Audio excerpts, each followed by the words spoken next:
Namaste, Namaskaram, Vanakkam. Welcome again to another video. And the topic for today's discussion is Macaulay's minutes and comparison with Indian education system. So we all know about Lord Macaulay. His name is Thomas Babington Macaulay. He came to India with a purpose. These minutes we all know are very controversial, but we'll try to unravel and we'll try to compare what actual reality is, right? So he came to India in 1834.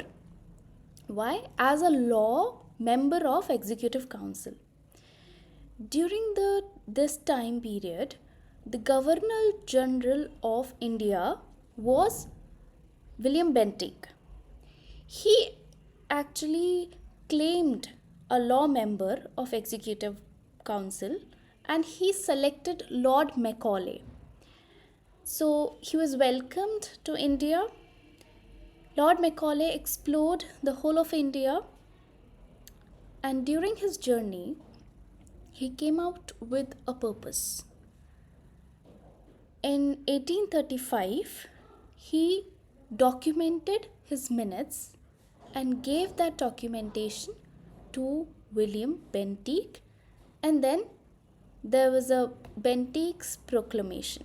Before going to the Bentinck's proclamation, let me tell you what actually made him write those minutes. So there was a continuous debate and dispute between two sects. First is Anglicist and the other was Orientalist. So Anglicist are basically the group. In that group also there were divisions. First, they actually focused on English education system. They wanted English to be introduced in the education system of India, and that they wanted to follow. So in that group also there were sects like liberals, evangelists, and there were missionaries, and also there were utilitarianism. Okay, so utilitarians, of course, we all know James Mill talked about it. He was a founder. He actually focused on the practical learning, rational learning, objective learning. He didn't welcome subjective learning. He didn't welcome the emotional, sentimental learning. So he just focused on the practicality of the knowledge system, right? In the same way, evangelists, as we all know, in the last video, I told you about the Charles Grant. So in that, Charles Grant with William, there was one more person with him. He actually formed a group, and they were of the same thought like missionaries. They wanted to convert and they wanted to teach English. So the purpose was conversion, and then because you see the holy text of Christianity is Bible, and that is written in English, and therefore they want that people should read the Bible, the holy book, and thus they want that English should be established and abolish all the vernacular languages which were followed like Sanskrit, Persian, Tamil, Telugu, etc. So all this happened during this dispute. So there was one more group that was Orientalist. Okay, so this group actually helped India to flourish. This group wanted to understand Indian culture, Indian languages, and wanted to know their text, their literature, because they were saying that if we want to work in India, we need to understand that culture, we need to understand their language, we need to understand their traditions. But while traveling, Lord Macaulay observed few things. He knew that the Indian traditional knowledge system was way stronger than Western knowledge system. So he discussed among his employees and colleagues, he told everybody that it is unbreakable. This Indian system is unbreakable. It is so astonished. It is so astonishing, it's so astounding that he cannot do anything and he cannot rule here. So, in order to rule here, we need to break that backbone, and that is culture and tradition. So, he wanted to hit on the point.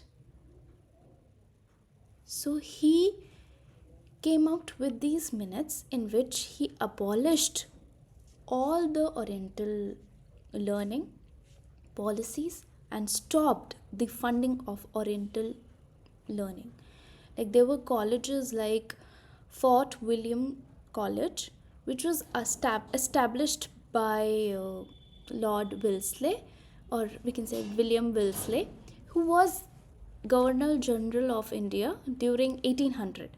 So at his time, he was following Indians, he was able to understand Indian, but this kind of idea or ideologies didn't work well because there were Britishers who didn't want India to grow in that way.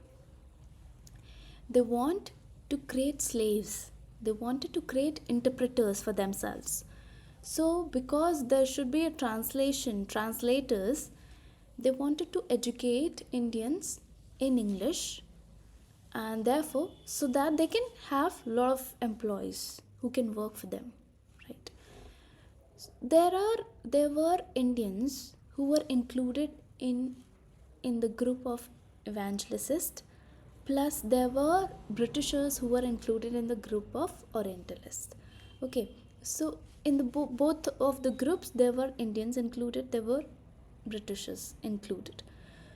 But this, the main bone of contention, or we can say the apple of discord, was whether to propagate English education system in India or to just follow up with the vernacular languages and the traditional way. But the final version or final claim was given to Macaulay to decide what need to be done. As in during the Charter Act of 1813, it was decided that 1 lakh rupee would be sanctioned for the Indian education system. It was all written document, but it was never seen that the fund came in. So Macaulay wanted that government should least interested in giving any funds to the Indian education system. So he propagated the idea that only if English would be propagated, English would be taught in the schools of India, then only you give the fund, right? So the main purpose behind giving away English was one point was to take the funds from the government only by educating Indians in English. The second point which he focused was that you don't have to create a mass teaching. Just teach few of them and rest will be the history. It's like if few of them will be learning English, they will be inspiring others to learn it. You see, it's a very fascinating language. Anyways, we are getting attracted towards English because the way they used to speak, the way they used to behave, everybody would want that to inculcate it in themselves, right? So there were people who read, learned, and then they flourished. So they became ideals in their family, and this way it was filtered to them, right? So he gave this theory, downward filtration theory, in which he explained that even if you give this knowledge to a small group, that group would again recreate in its own way. Then the English will automatically flourish, right? So the key points which Macaulay focused was he advocated English. So see, his idea just was one way, right? There's only one way which he was targeting. Like the instruction, medium of instruction need to be English. There was no second language taken, or any native language was taken during the teaching or instructing, right? Because why it was that? Because Macaulay thought that Indian education system was inferior to European education system. Okay, let me tell you a few things about Indian education system. First of all, you see, if he says that Indian education system was inferior to Western education system, we'll just check out few things. He gave a statement that in his letter that, see, all the Indian text, the primary text, can come to a single shelf of good European library, or equivalent to a single shelf of good European library. Is it true? No, it is not true. You see, only if I talk about only one text, that is Mahabharat, which has 18 volumes and cannot cover a single shelf, right? And if we talk about the great texts like Ramayana, the great texts like Arthashastra by Kautilya, which is way better than the text came in by Thomas Hobbes' Leviathan, or we can say Machiavelli's The Prince. All these texts talk about war strategies, governance, administration, but they lack many things, and they are way back than the Indian text. Right? If we compare both of the texts, the lacking is there. And of course, all the text of Western, they predates Indian text, right? So Indian text came much earlier than the Western text, right? So of course, then there is no comparison. And if we come to fables and storytellings, we all know the great stories of Panchtantra. Haven't we read? Yes, we read it. Right, Jataka tales. All these tales, fables, came before Western education introduced Aesop's fable. Right? Even Aesop's fable were inspired by Panchtantra tales. See, even in if we analyze Aesop's fables, they were having moral lessons, but they lacked Indian philosophy. Our text, our literature was full of philosophical detailings, moral support, ethical education, because these were the primary source for writing. Right? We focus mainly on morals and philosophical detailing, because there was a lot of depthness, and you know it was consciously written, right? Then he talked about I'm sorry for the digression, we come to the point.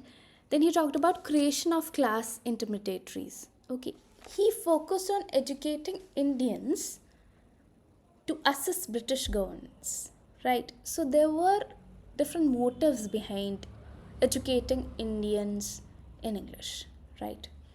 Then he talked about the criticism of all these texts which were there during at that time. See, Macaulay dismissed all the text of India, all the classical text. You know, there was only one good point in this minute, and that was they didn't abolish any of the institute which were following vernacular languages. They just stopped the funding and told everybody that if you are able to read and write in English, only then you can do any government services. So yeah, there was a mandatory education system of India, of English. But yeah, there's one good thing, that they didn't abolish other vernacular languages or colleges. But yeah, because of no funding, they were automatically sidelined. And due to the flourishing of English language globally, So everybody were starting showing interest in English language rather in vernacular languages. So yeah, there was this discord also. So he dispersed on the single idea of educating literature, like educating Indians through their literature, Western literature, science, and they thought that learning English would be better for them because you see, English comes up with its own freedom and liberal thoughts. But let me again tell you, the reality was again very different what Macaulay thought of it, right? He introduced Western education with a purpose. Okay, promoted English again with a purpose that he wanted the interpreters and translators for himself. Again, there were decline of indigenous knowledge system, right? The Indian knowledge system was banished, thrashed, okay, and he wanted to create a class, right? Now I'll come to the reality. So reality check was, we already had established universities like Nalanda and Takshila, which were advancing at that time, advancing in maths, science, astrology, astronomy, philosophy, right? Our philosophy was way better than Western philosophy. So, as we all know, Francis Bacon, who is an essayist, came in 16th 17th century, right, and came up with an idea of logic and empiricism, focusing on empiricism is a philosophy which Western education follow, right, and focus on it. But the Indian philosophy has more weightage, and we can see more variations in Indian philosophy, right? And we mainly focused on moral education, the holistic development of not just of the student but of the society, right? The spiritual training, which is very very important. Nowadays we see the lack and see what is happening to the youngsters. Yeah, multi-language, multilingualism tradition was followed at that time. Everybody all over India learned Sanskrit, Persian, Tamil, and of course their regional language, right? So, diversification in the knowledge system, which helped the person to grow, right? But you see, Macaulay, what he did, he saw the education, Indian education, as outdated. We were not outdated, we were progressing, okay? Then he talked about that Indian literature was inferior. How it can be inferior? We have versions of Ramayana, we had versions of Mahabharata. The great poet, playwright Kalidas, we all know about him, right? His Abhigyan Shakuntalam was one of the finest texts ever written. It came before Shakespeare even born, right? Again, the poetry of Kalidas, Meghdut, that is again the finest poetry ever written. It was all inspired from Mahabharata. So the great epics like Mahabharata and Ramayana, we had versions of it. Unlike Western education system, they didn't had any translations, because the great text or the earliest text they had Beowulf, which is again had some less concern towards moralistic viewpoint and spiritual essence lacking in it, right? Then we again, if we talk about the literature, we have Vedas, we have Upanishads, and we have a lot of poetries. Science developed at that time, right?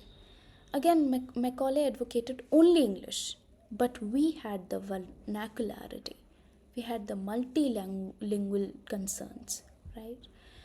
Again, he focused on intermediaries or the interpretations or interpreters, translators for themselves. But here we focused on the holistic development by learning different languages, right? So there were few benefits and drawbacks when the minutes came in, right? So this document of 1835 given by Lord Macaulay actually helped Indian education system to be modern. But we were actually advancing on a different level. I feel a bit disturbing. I lament that the Indian education system is now lagging behind because we have forgotten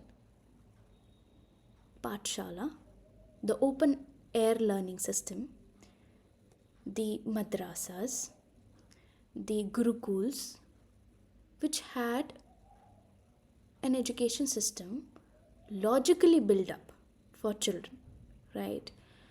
Because the classroom was introduced, with the classroom, there were so many modern techniques came in, right? But of course, with time we need to progress, but we don't have to forget what were the traditions, right? I saw a video while researching all of these Macaulay minute and the comparison. So I saw a video wherein there was a podcast, and there were three people discussing about the education system of India earlier, not now. So they were telling that the Finland, who has the finest education system and the best known in the world, so that is reflecting the gurukuls of India. So I think if we go back to gurukuls, we will learn many things which we haven't learned till now. So I just want to do a little effort to understand our culture, to understand our tradition, to understand the texts which we have. So rather just focusing on British literature, please do focus on Indian literature as well, so that we can understand what are the writer's perspective and how it is different from Western, right? There were few drawbacks also.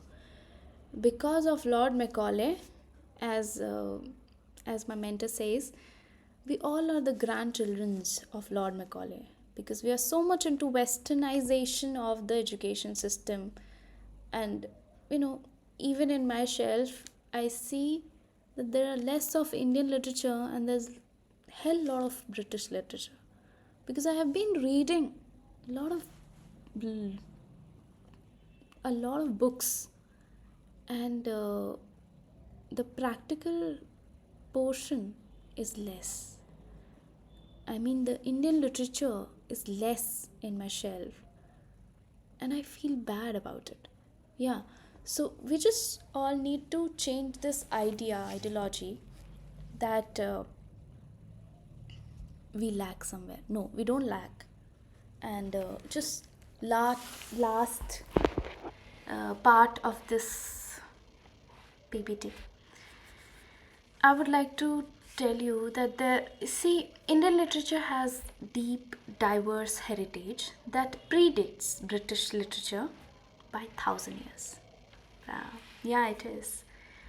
See, while both traditions have their unique strengths, there are areas where Indian literature can be considered superior, right? I told you. Due to its depth of philosophy, right? Scientific knowledge, spiritual insights, right? And there are so many storytelling techniques we have, because we had, oral tradition prevailed in India. Okay, so in the end, I would just like to conclude with a single statement that do not make yourself, below or above someone, but just try to understand your part of it, your culture, your traditions, your text. We should all understand this. Thank you. That's all for today. Thank you, everyone. Please, if you like the video, please subscribe, please like, and wait for more. Thank you.